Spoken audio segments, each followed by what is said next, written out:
YouTube पे cartoon animation बनाने के लिए अब अलग अलग सॉफ्टवेयर या एप्लीकेशन सीखने की कोई जरूरत नहीं है, क्योंकि अब आ चुका है all in one AI for cartoon animation. यहाँ आपको मिलेगा वायरल स्क्रिप्ट्स का formula, premium AI scenes, premium AI characters, high level AI animation, life like AI voice over और भी बहुत कुछ, वो भी बिल्कुल फ्री में, कॉपीराइट फ्री। तो दोस्तों, पिछले एक साल में हमने दुनिया भर के लाखों एनिमेटर्स के साथ काम किया है और 2000 से ज्यादा क्रिएटर्स को उनके कार्टून एनिमेशन चैनल मोनेटाइज करने में मदद भी की है। अगर आप भी एक बड़े YouTube क्रिएटर बनने का सपना रखते हो तो ये वीडियो एंड तक देखना। अपनी एनिमेशन यात्रा शुरू करने के लिए सबसे पहले आपको ऑटोड्राफ्ट AI की वेबसाइट पर जाना होगा। तो चलिए ऑटोड्राफ्ट AI की वेबसाइट पर चलते हैं, जो है autodraft.in। जैसे ही आप इस वेबसाइट को ओपन करते हैं, आपको इसका लैंडिंग पेज दिखाई देगा। अब यहां से आपको लॉग इन करना होगा। लॉग इन करने के लिए 3 तरीके उपलब्ध हैं। एक है अपने गूगल आईडी से, दूसरा है फेसबुक के माध्यम से और तीसरा है अपने ईमेल आईडी और पासवर्ड के जरिए। इस केस में क्योंकि मैं पहले से ही गूगल में लॉग इन हूं, इसलिए मैं सीधे गूगल के जरिए लॉग इन करूंगा।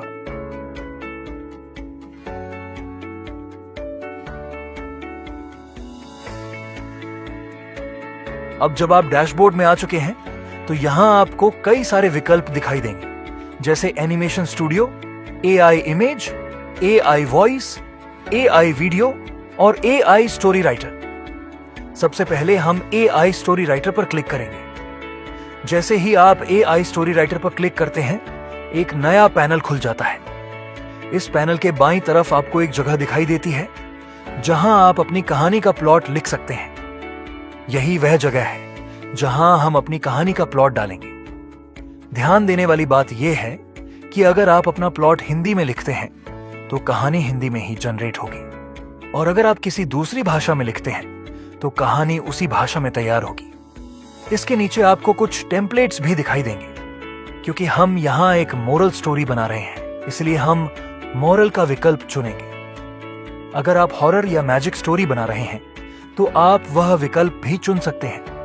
इसके बाद आता है ड्यूरेशन का विकल्प। आप यहां कहानी की लंबाई चुन सकते हैं, जैसे 5 मिनट, 10 मिनट, 20 मिनट या उससे ज्यादा। YouTube आमतौर पर 20 मिनट या उससे ज्यादा की कहानियों को ज्यादा पसंद करता है, इसलिए हम यहां 20 मिनट चुन सकते हैं। अब हम कंपोज स्टोरी पर क्लिक करते हैं।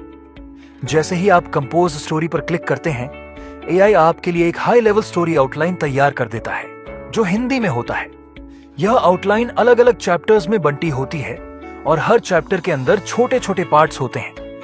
कहानी की लंबाई के अनुसार ऐसे कई चैप्टर्स अपने आप बन जाते हैं। अब अगर आप इसमें कोई बदलाव करना चाहते हैं, तो नीचे दिए गए एडिट बटन पर क्लिक करके आप किसी भी लाइन को बदल सकते हैं। और अगर आपको सब कुछ सही लगता है, तो आप सीधे डन पर क्लिक कर सकते हैं। इसके बाद आप जनरेट स्टोरी पर क्लिक करते हैं। कुछ ही समय में पूरी कहानी तैयार हो जाती है, जिसमें नैरेटर के डायलॉग्स और सभी कैरेक्टर्स के डायलॉग्स भी शामिल होते हैं। अब इस पूरी कहानी को आप अपने किसी भी पसंदीदा वर्ड प्रोसेसर में कॉपी कर सकते हैं, जैसे MS वर्ड, गूगल डॉक्स या नोटपैड, और इसके बाद आप अपनी एनिमेशन बनाने की प्रक्रिया शुरू कर सकते हैं।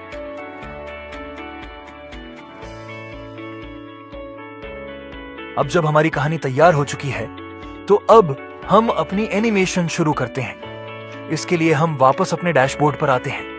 यहां हम एनिमेशन स्टूडियो पर क्लिक करेंगे। जैसे ही आप एनिमेशन स्टूडियो पर क्लिक करते हैं, एक नया पैनल खुलता है, जहां आपसे एक नया प्रोजेक्ट बनाने के लिए कहा जाता है। इस केस में मैं अपने प्रोजेक्ट का नाम अपनी कहानी के अनुसार रख रहा हूं, आखिरी रोटी।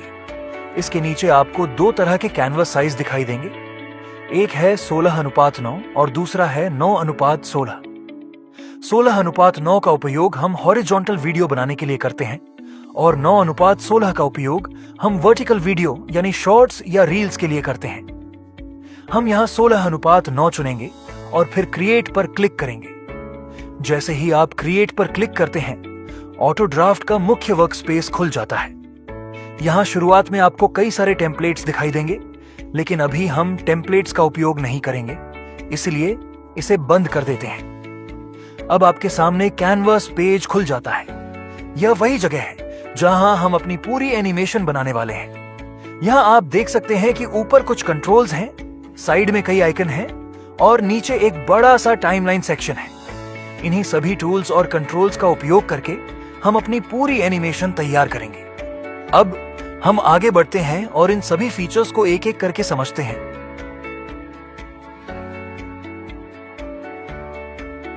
एनिमेशन बनाने का सबसे पहला कदम होता है वॉइस ओवर तैयार करना। इसके लिए हम बाईं तरफ दिए गए आइकन पर जाते हैं जहां लिखा होता है AI वॉइस। जैसे ही हम इस पर क्लिक करते हैं हमें कई विकल्प दिखाई देते हैं, जैसे AI voice cloning, AI sound effects, AI music library और टेक्स्ट टू वॉइस। इनमें से हम टेक्स्ट टू वॉइस फीचर का उपयोग करेंगे। अब स्टोरी राइटर से जो भी डायलॉग्स हमने बनाए थे उन्हें हम यहाँ पेस्ट करना शुरू करेंगे। तो सबसे पहला डायलॉग हम यहाँ पेस्ट करते हैं। अब हमें इसके लिए एक सही वॉइस चुननी होगी। इसके लिए हम वॉइस के विकल्प पर क्लिक करते हैं। यहाँ हमें कई तरह के फिल्टर दिखाई देते हैं। हम लैंग्वेज को हिंदी और जेंडर को मेल चुनते हैं।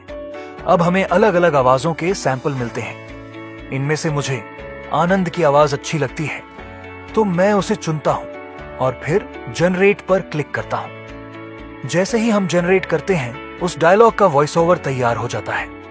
अब इसी तरह हम अपनी कहानी के बाकी सभी डायलॉग्स के लिए भी आवाज जनरेट करेंगे। अब अगले डायलॉग के लिए मैं मनस की आवाज चुनता हूं। यहां एक बहुत महत्वपूर्ण फीचर है इमोशन टैग। हर डायलॉग के साथ हम उसका भाव भी जोड़ सकते हैं। उदाहरण के लिए अगर डायलॉग है ये आखिरी रोटी है, पता नहीं कल क्या होगा, तो यह एक दुख भरा डायलॉग है, इसीलिए हम यहाँ सैड इमोशन जोड़ेंगे। जब हम ऐसा करते हैं तो AI उसी भावना के साथ वॉइस ओवर तैयार करता है, यानी डायलॉग सुनने में और भी ज्यादा वास्तविक और प्रभावशाली लगता है।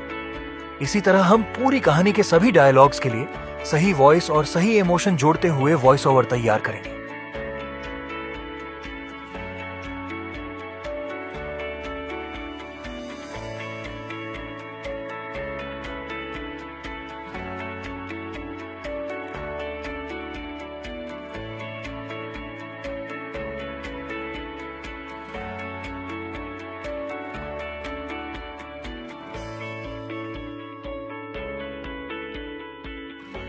जब सभी डायलॉग्स तैयार हो जाते हैं तब हम एक एक करके उन्हें ऐड बटन की मदद से अपनी टाइमलाइन में जोड़ते हैं। अब आप देख सकते हैं कि सभी वॉइस ओवर हमारी टाइमलाइन में सही क्रम में जुड़ चुके हैं। इस तरह हमारा एनिमेशन बनाने का पहला और सबसे महत्वपूर्ण स्टेप पूरा हो जाता है, यानी सभी डायलॉग्स को सही आवाज और सही भावना के साथ टाइमलाइन पर सेट करना।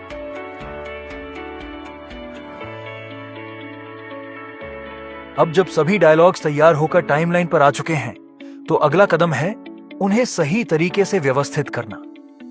सबसे पहले हम क्या करेंगे, हम सभी डायलॉग्स को एक ही लेयर में कंबाइन करेंगे। इससे हमें पूरी टाइमलाइन एक सिंगल ऑडियो लेयर के रूप में दिखाई देगी, जिससे काम करना काफी आसान हो जाता है। अब जब हमारी पूरी डायलॉग लेयर तैयार हो जाती है तो अगला स्टेप होता है उसे अलग अलग सीन्स में कन्वर्ट करना। अब यहां एक महत्वपूर्ण सवाल है, सीन क्या होता है? सीन का मतलब होता है एक ऐसी लोकेशन या जगह जहां कहानी का एक हिस्सा घटित हो रहा होता है। उदाहरण के लिए अगर किसी एक जगह पर 2 से 3 डायलॉग्स हो रहे हैं तो उन सभी डायलॉग्स को हम एक ही सीन मानेंगे। अब हमें अपनी पूरी डायलॉग टाइमलाइन को ऐसे ही अलग अलग सीन्स में बांटना है। इसके लिए हमें टाइमलाइन में सीन के पास दिख रहे 3 डॉट्स पर क्लिक करना होगा। जैसे ही आप उस पर क्लिक करते हैं आपको एक विकल्प दिखाई देगा स्प्लिट सीन। अब जहां भी आपने कर्सर रखा है वहां से सीन स्प्लिट हो जाएगा। इसका मतलब यह है कि जो डायलॉग कर्सर से पहले है वह पहले सीन में रहेगा और जो डायलॉग उसके बाद है वह अगले सीन में चला जाएगा। इसी तरह हम अपनी पूरी टाइमलाइन को धीरे धीरे स्प्लिट करते जाते हैं और हर लोकेशन के हिसाब से सीन्स बनाते जाते हैं।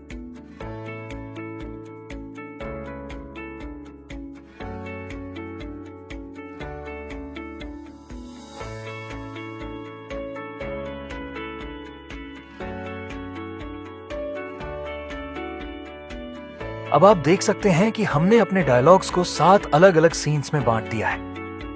अब हमारी पूरी कहानी सीन्स में व्यवस्थित हो चुकी है, जिससे आगे एनिमेशन बनाना और भी आसान हो जाएगा। अब जब हमने सभी सीन्स को सही तरीके से स्प्लिट कर लिया है और हर सीन में उसके डायलॉग्स भी सेट हो चुके हैं, तो अगला कदम है हर सीन के लिए बैकग्राउंड लगाना। इसके लिए हम इस्तेमाल करेंगे टेम्पलेट्स का। बाईं तरफ आपको एक विकल्प दिखाई देगा, टेम्पलेट्स।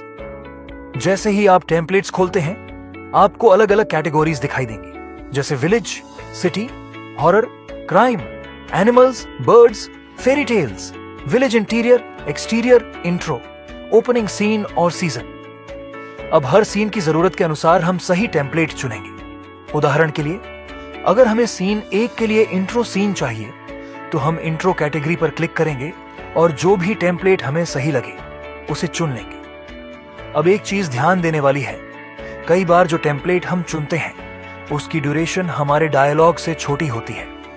ऐसे में हमें क्या करना होगा, हमें उस सीन की सभी लेयर्स को एक्सटेंड करना होगा ताकि वह डायलॉग की पूरी लंबाई के बराबर हो जाए। जब हम ऐसा कर देते हैं तो हमारा पूरा सीन डायलॉग के साथ परफेक्टली मैच हो जाता है। अब चलते हैं सीन 2 पर। सीन 2 में हमें एक घर का बैकग्राउंड चाहिए, तो हम उसी हिसाब से टेम्पलेट चुनेंगे। अगर उस टेम्पलेट में कुछ ऐसे कैरेक्टर्स हैं जिनकी हमें जरूरत नहीं है, तो हम उन्हें सिंपली डिलीट कर देंगे।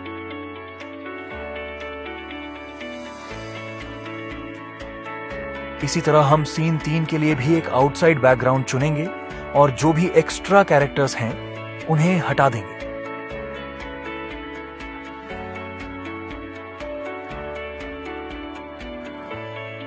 अब सीन 4 के लिए अगर वही बैकग्राउंड दोबारा चाहिए, तो हम 2 तरीके इस्तेमाल कर सकते हैं।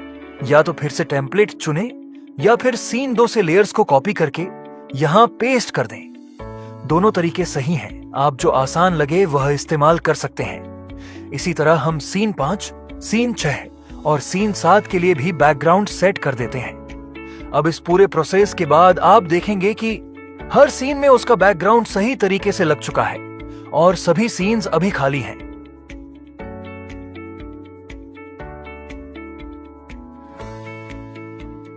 अब कुछ ऐसे केस भी होते हैं जहां हमें अपने सीन के लिए सही टेम्पलेट नहीं मिलता।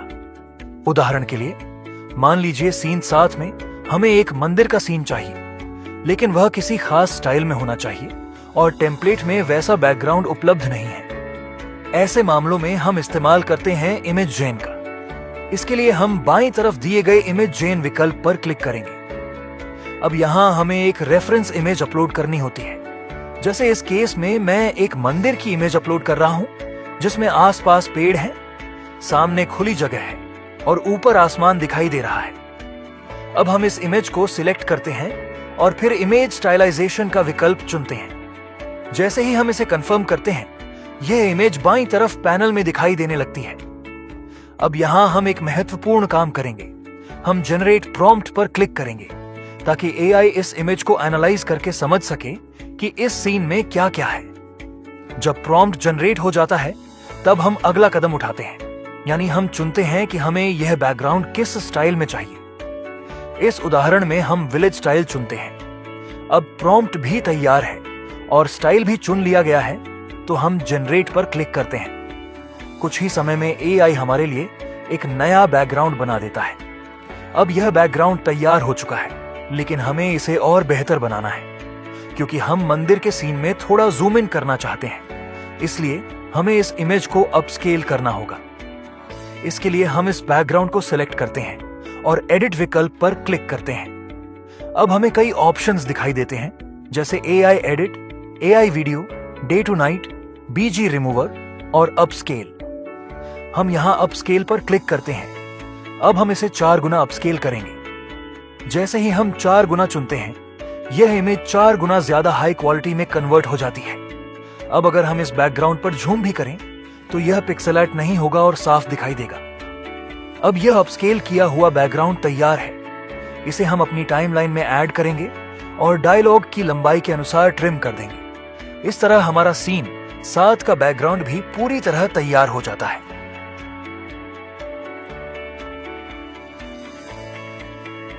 अब जब हमारे सभी बैकग्राउंड्स तैयार हो चुके हैं, चाहे वे टेम्पलेट से बनाए गए हों या इमेज जीन से, तो अगला कदम है इन बैकग्राउंड्स में कैरेक्टर्स को जोड़ना। इसके लिए हम बाईं तरफ दिए गए कैरेक्टर्स विकल्प पर क्लिक करेंगे। जैसे ही आप इस पर क्लिक करते हैं, आपको 500 से ज्यादा कैरेक्टर्स की लाइब्रेरी दिखाई देगी। अब आप अपनी कहानी के अनुसार कोई भी कैरेक्टर चुन सकते हैं। हर कैरेक्टर के साथ अलग अलग पोजेस उपलब्ध होते हैं, जैसे फ्रंट पोज, साइड पोज और बैक पोज। आप अपनी जरूरत के हिसाब से इनमें से कोई भी पोज चुन सकते हैं। उदाहरण के लिए यहां मैंने एक कैरेक्टर का फ्रंट पोज चुना है और उसे बैकग्राउंड में प्लेस कर दिया है। इसी तरह अगर आपको साइड पोज चाहिए तो आप उसी कैरेक्टर का साइड पोज भी चुन सकते हैं और उसे सीन में जोड़ सकते हैं। अब जैसे हमने पहले सीन्स को डायलॉग के अनुसार एक्सटेंड किया था, वैसे ही कैरेक्टर्स को भी हम उसी टाइमलाइन के अनुसार एडजस्ट करेंगे। यहां मैंने एक फार्मर कैरेक्टर का 3/4 पोज चुना है और उसे बैकग्राउंड में प्लेस किया है। लेफ्ट पैनल से नया कैरेक्टर चुनकर सीधे सीन में प्लेस भी कर सकते हैं। इसी तरह हम धीरे धीरे सभी सीन्स में अपनी कहानी के अनुसार कैरेक्टर्स ऐड करते हैं, कहीं फ्रंट पोज, कहीं बैक पोज और कहीं साइड पोज का उपयोग करते हुए। इस तरह हमारा पूरा सीन कैरेक्टर्स के साथ तैयार हो जाता है और एनिमेशन के लिए रेडी हो जाता है।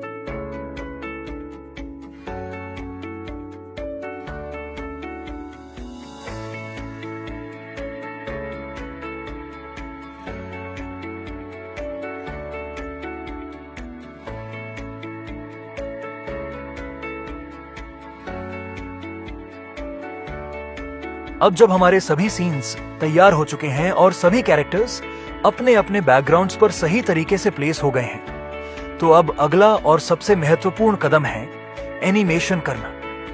अब हम सीन बाय सीन जाएंगे और हर कैरेक्टर की एनिमेशन को उस सीन के हिसाब से सेट करेंगे। सबसे पहले अगर हम सीन 2 देखें तो यहां फार्मर अपने घर में बैठा हुआ है, तो हम सबसे पहले उसके कैरेक्टर को सही तरीके से एडजस्ट करेंगे और उसकी लेयर को डायलॉग की लंबाई के अनुसार एक्सटेंड करेंगे ताकि एनिमेशन और डायलॉग परफेक्टली मैच हो जाए।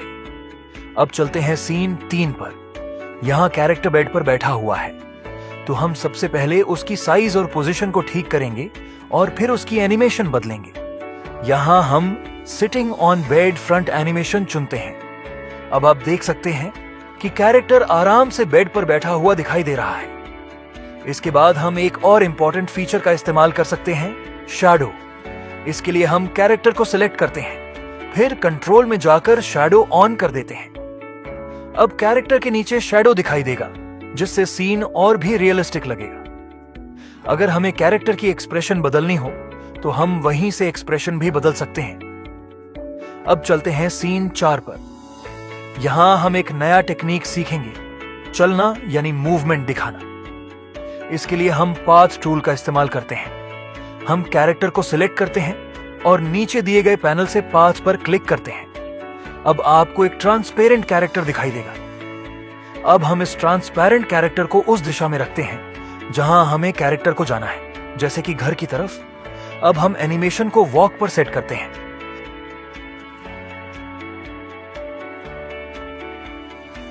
अब जब हम प्ले करेंगे तो कैरेक्टर एक जगह से दूसरी जगह चलता हुआ दिखाई देगा। अब चलते हैं सीन 5 पर। यहां हमें कैरेक्टर को बोलते हुए दिखाना है। इसके लिए हम कैरेक्टर को सिलेक्ट करेंगे, उसमें लिप सिंक ऑन करेंगे और एनिमेशन को टॉक पर सेट करेंगे। अब कैरेक्टर बोलते हुए दिखाई देगा।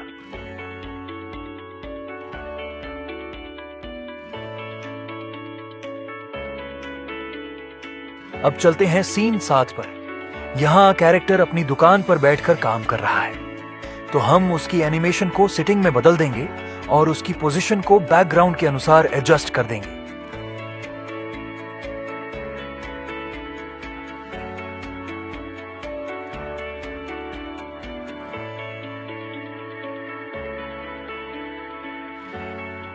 अब यह सीन भी पूरी तरह तैयार हो जाएगा। हर सीन में एक बात का ध्यान रखना है, हमेशा लेयर्स को डायलॉग की लंबाई के अनुसार एक्सटेंड करना है ताकि एनिमेशन और ऑडियो परफेक्टली सिंक रहें। इसी तरह हम हर सीन में कैरेक्टर की एनिमेशन को डायलॉग और सिचुएशन के अनुसार सेट करते हैं और इस प्रक्रिया से हमारी पूरी एनिमेशन जीवंत और सिनेमैटिक बन जाती है।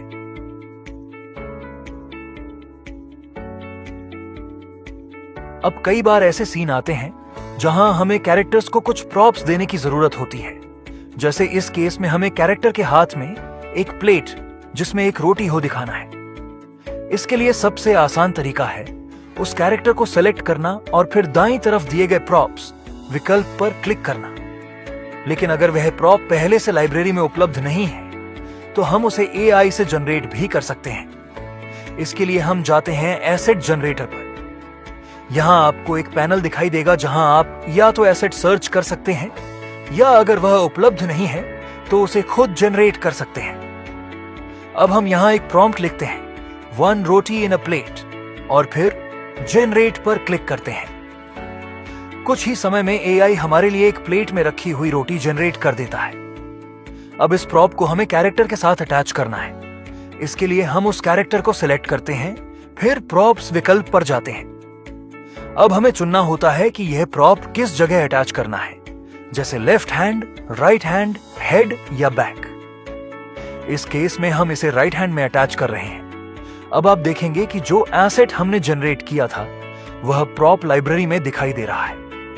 हम उसे सिलेक्ट करते हैं और फिर उसकी साइज, पोजीशन और एंगल को एडजस्ट करते हैं। अब जब कैरेक्टर कोई भी एनिमेशन करेगा तो ये प्रॉप भी उसके साथ ऑटोमेटिकली मूव करेगा।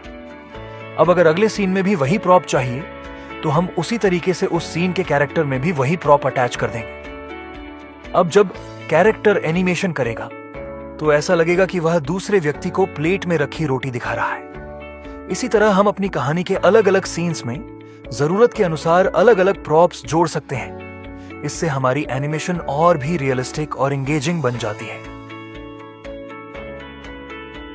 अब कुछ ऐसे सिनेरियोज भी होते हैं जहां हमें ऑटो ड्राफ्ट की एनिमेशन लाइब्रेरी में हमारी जरूरत के अनुसार एनिमेशन नहीं मिलता।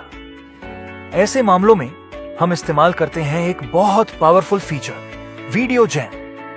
वीडियो जैन की मदद से हम कई तरह के एडवांस्ड एनिमेशंस बना सकते हैं, जैसे बैकग्राउंड को डे से नाइट या नाइट से डे में बदलना, कोई मैजिकल इफेक्ट दिखाना, किसी व्यक्ति को उड़ता हुआ दिखाना या कोई कॉम्प्लेक्स एक्शन जैसे कुएं से पानी निकालना।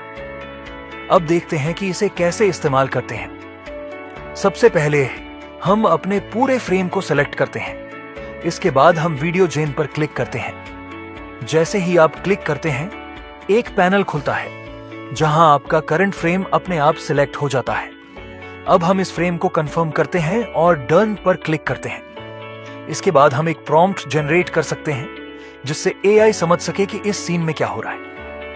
लेकिन अगर हमें पहले से पता है कि हमें क्या करना है तो हम सीधे अपना प्रॉम्प्ट लिख सकते हैं। जैसे इस उदाहरण में हम चाहते हैं कि बैकग्राउंड नाइट से डे में कन्वर्ट हो जाए, तो हम ये प्रॉम्प्ट सेट करते हैं, फिर रेजोल्यूशन 1080p चुनते हैं और ड्यूरेशन को 5 सेकेंड्स रखते हैं। अब हम जनरेट पर क्लिक करते हैं। कुछ ही समय में AI एक नया वीडियो जनरेट कर देता है। अब जब हम इस जनरेटेड वीडियो को सेलेक्ट करते हैं तो यह हमारी टाइमलाइन पर ऐड हो जाता है। अब आप देख सकते हैं कि बैकग्राउंड स्मूथली नाइट से डे में बदल रहा है। इसी तरह हम वीडियो जैन का इस्तेमाल दूसरे सीन्स में भी कर सकते हैं। अब मान लीजिए सीन 8 में हमें दिखाना है कि एक व्यक्ति असल में एक मैजिकल व्यक्ति या देवता है जो किसी की परीक्षा ले रहा था।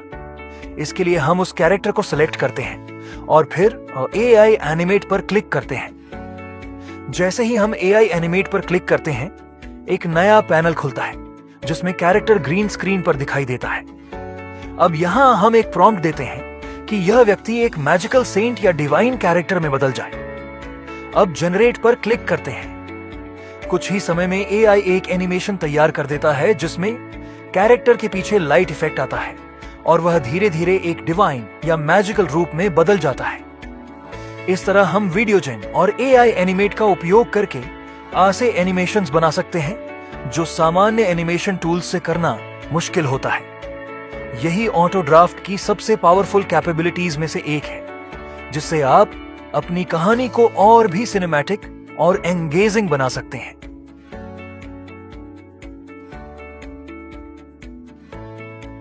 अब हम आते हैं वीडियो बनाने के सबसे दिलचस्प हिस्से पर, और वह है कैमरा टूल का इस्तेमाल। कैमरा टूल की मदद से हम अपनी वीडियो को एकदम सिनेमैटिक बना सकते हैं। इसे इस्तेमाल करने के लिए सबसे पहले हम टाइमलाइन के ऊपर दिए गए कैमरा आइकन पर क्लिक करते हैं। जैसे ही आप इस पर क्लिक करते हैं, आपको कैमरा ए दिखाई देता है। अगर कैमरा ए की लेंथ आपके सीन से ज्यादा है तो आप उसे छोटा कर सकते हैं ताकि वह सीन के अंदर फिट हो जाए। अब कैमरा ए को आप वहां प्लेस करते हैं जहां से आप अपना शॉट शुरू करना चाहते हैं। कैमरा टूल का मुख्य उपयोग होता है जूम इन, जूम आउट और पैनिंग के लिए। आप इनका कॉम्बिनेशन भी कर सकते हैं, जैसे झूम के साथ पैन या पैन के साथ जूम इन या जूम आउट। अब इस उदाहरण में हम क्या करना चाहते हैं? हम दिखाना चाहते हैं कि कैमरा पहले घर के अंदर बैठे व्यक्ति पर फोकस करे और फिर धीरे धीरे पूरा बैकग्राउंड रिवील हो। इसके लिए हम कैमरा ए को कैरेक्टर पर रखते हैं और फिर पाथ का उपयोग करके कैमरा बी को बाहर की तरफ रखते हैं।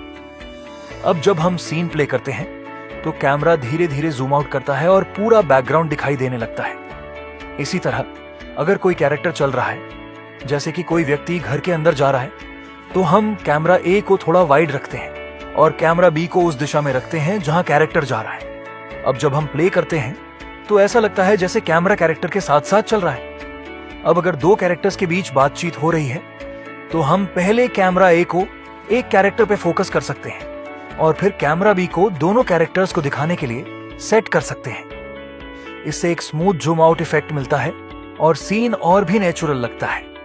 इसी तरह आप हर सीन में कैमरा और कैमरा बी सेट करके कैमरा मूवमेंट को कंट्रोल कर सकते हैं। कैमरा ए से कैमरा बी तक का ट्रांजिशन ही आपकी वीडियो को सिनेमैटिक फील देता है और यही तरीका है जिससे आप ऑटो ड्राफ्ट में कैमरा टूल का सही उपयोग कर सकते हैं।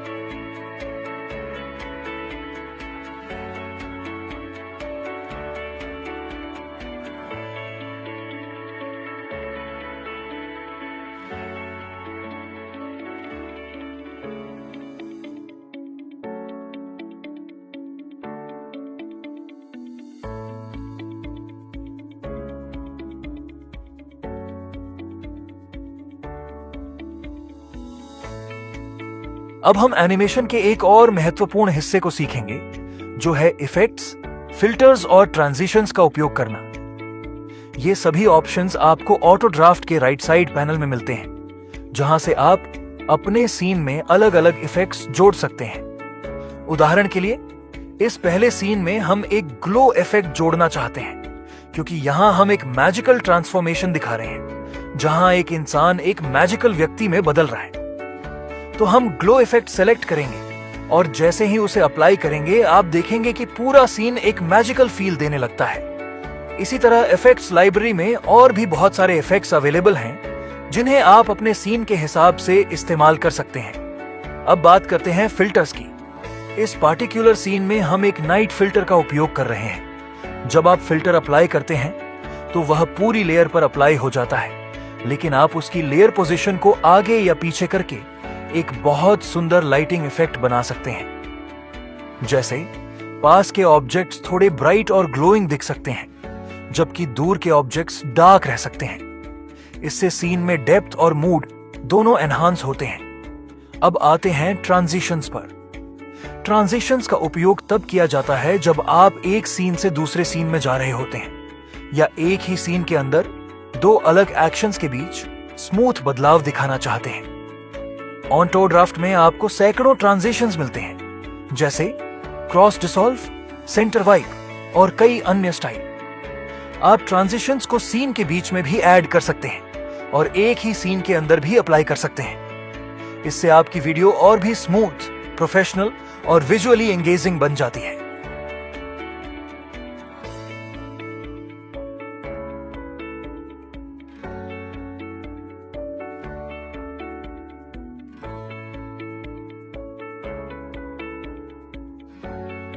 अब जब हमारी पूरी एनिमेशन तैयार हो चुकी है और हमने सारे इफेक्ट्स और ट्रांजिशंस भी ऐड कर दिए हैं, तो अब समय है कि हम अपने वीडियो में बैकग्राउंड म्यूजिक जोड़ें, क्योंकि बिना बैकग्राउंड म्यूजिक के वीडियो में कोई फील नहीं आता। ऑटो ड्राफ्ट में पहले से ही एक बहुत बड़ी म्यूजिक लाइब्रेरी अवेलेबल है, तो इसके लिए आप राइट साइड पैनल में जाइए और वहां म्यूजिक ऑप्शन पर क्लिक करें। जैसे ही आप वहां जाएंगे, आपको बहुत सारे म्यूजिक ट्रैक्स दिखाई देंगे।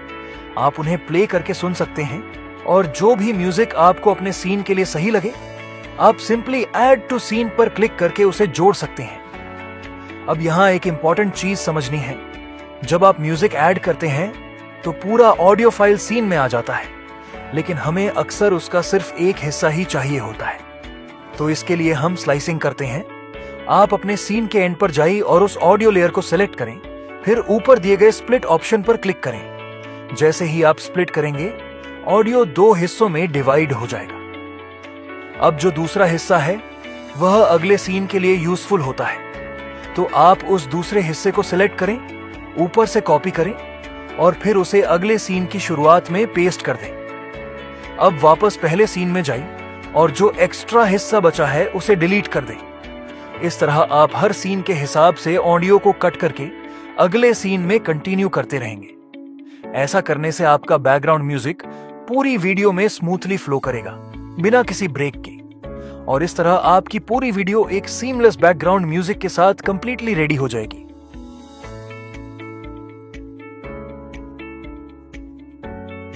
अब जब हमारा बैकग्राउंड म्यूजिक ऐड हो चुका है, तो अब हम एक और इंपॉर्टेंट चीज जोड़ेंगे, जो है साउंड इफेक्ट्स, क्योंकि साउंड इफेक्ट्स वीडियो को और ज्यादा रियलिस्टिक बनाते हैं। उदाहरण के लिए, इस पहले इंट्रो सीन में हम बर्ड्स को उड़ते हुए देख रहे हैं, तो हमें वहां बर्ड चिर्पिंग साउंड ऐड करना चाहिए। इसके लिए हम क्या करेंगे, हम नीचे AI वॉइस ऑप्शन पर जाएंगे और उसके अंदर AI साउंड इफेक्ट्स पर क्लिक करेंगे।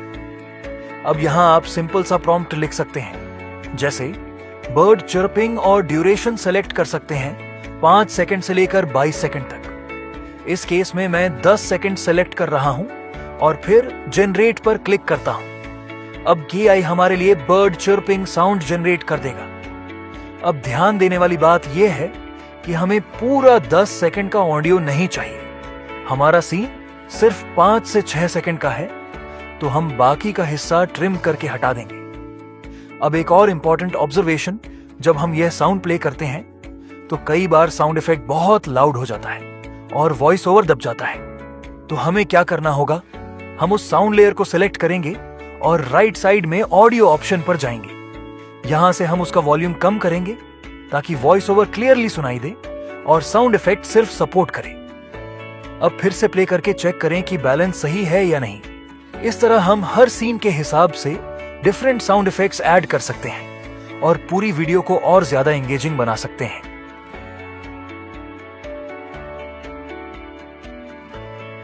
अब जब हमारी पूरी वीडियो तैयार हो चुकी है और YouTube पर अपलोड करने के लिए रेडी है, तो अगला सबसे इंपॉर्टेंट स्टेप है एक आकर्षक थंबनेल बनाना, क्योंकि थंबनेल ही वह चीज है जो लोगों को वीडियो पर क्लिक करने के लिए मजबूर करता है। इसलिए हमें एक हाई CTR थंबनेल बनाना होगा। इसके लिए हम क्या करेंगे, हम अपनी वीडियो से कोई भी स्ट्रॉन्ग फ्रेम सिलेक्ट करेंगे जो कहानी को अच्छे से रिप्रेजेंट करता हो। जैसे इस केस में एक व्यक्ति पेड़ के पीछे छिपा हुआ है और दूसरा व्यक्ति मैजिकल रूप में बदल रहा है। यह सीन क्यूरियोसिटी क्रिएट करता है, तो हम इसी फ्रेम को सिलेक्ट करेंगे। अब ऊपर आपको एक ऑप्शन दिखेगा, AI थंबनेल। उस पर क्लिक करें और सिलेक्टेड फ्रेम को कैप्चर कर लें। अब यह फ्रेम AI थंबनेल मेकर में आ जाएगा। यहां आप जनरेट प्रॉम्प्ट पर क्लिक कर सकते हैं, जिससे AI इमेज को एनालाइज करके बताएगा कि सीन में क्या हो रहा है। इसके बाद हम अपना थंबनेल टाइटल डालेंगे। उदाहरण के लिए द लास्ट रोटी, या आप इसे हिंदी में भी लिख सकते हैं। अब नीचे आपको स्टाइल्स मिलेंगे। इस केस में हम मॉरल स्टाइल सेलेक्ट करेंगे ताकि थंबनेल हमारी कहानी के टोन से मैच करे। अब जैसे ही आप जनरेट करेंगे, AI आपके लिए एक सुंदर थंबनेल बना देगा जिसमें टाइटल भी प्रॉपर्ली इंटीग्रेटेड होगा। अब इस थंबनेल को डाउनलोड करें और YouTube पर अपलोड करें। इस तरह आप एक हाई CTR थंबनेल बना सकते हैं जो ज्यादा से ज्यादा लोगों को आपकी वीडियो देखने के लिए अट्रैक्ट करेगा।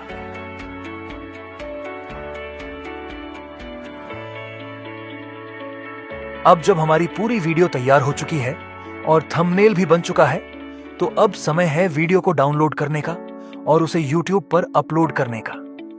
इसके लिए हम क्या करेंगे, हम ऊपर राइट साइड में जो ब्लू कलर का डाउनलोड बटन है उस पर क्लिक करेंगे। जैसे ही आप क्लिक करेंगे, एक पैनल खुलेगा जिसमें कई ऑप्शंस दिखाई देंगे। सबसे पहला ऑप्शन है लोकल एक्सपोर्ट। इसमें आपका वीडियो आपके कंप्यूटर या मोबाइल की रिसोर्सेज से रेंडर होगा। दूसरा ऑप्शन है क्लाउड एक्सपोर्ट। इसमें रेंडिंग सर्वर पर होती है, जिससे प्रोसेस फास्ट हो सकता है। अब अगला इंपॉर्टेंट स्टेप है वीडियो क्वालिटी सिलेक्ट करना। YouTube हाईली रिकमेंड करता है कि आप वीडियो 4 के रेजोल्यूशन में अपलोड करें, तो आप 4 के सिलेक्ट कर सकते हैं। अगर जरूरत हो तो आप फुल HD 1080p या HD 720p भी चुन सकते हैं। इसके अलावा आप यहां अपने वीडियो पर लोगो भी ऐड कर सकते हैं। आपको किसी एक्सटर्नल वीडियो एडिटर की जरूरत नहीं है।